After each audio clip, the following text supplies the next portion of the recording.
In today's video, I'm going to teach you how to change page background color in WPS Office.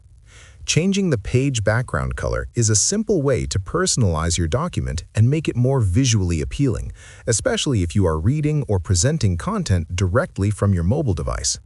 While this feature is mainly for visual preference, it can also help reduce eye strain or make certain documents easier to review. To begin, make sure your document is already open in the WPS Office Mobile app and that you are in editing mode. Once the document is visible, look at the bottom left side of your screen. You will see an icon that opens additional editing and display options. Tap on that icon to bring up the menu. From the menu that appears, tap on the View tab.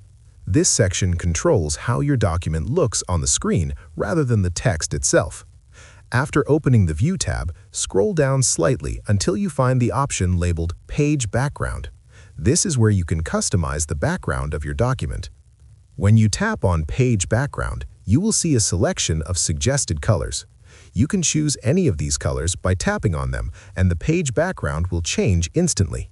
This allows you to quickly preview how each color looks with your text, making it easy to pick one that feels comfortable and readable.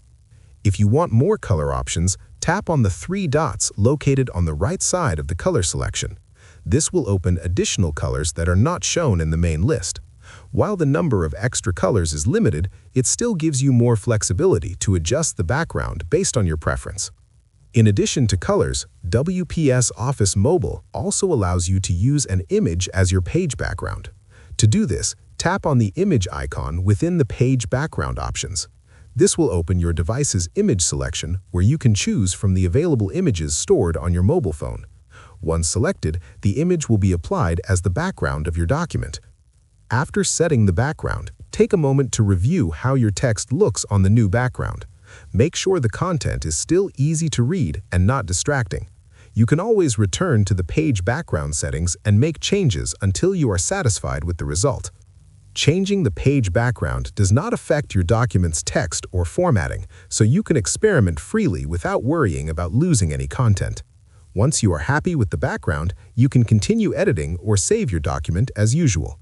If you found this video helpful, let me know in the comments. Give it a like, subscribe to the channel, and don't forget to hit the notification bell.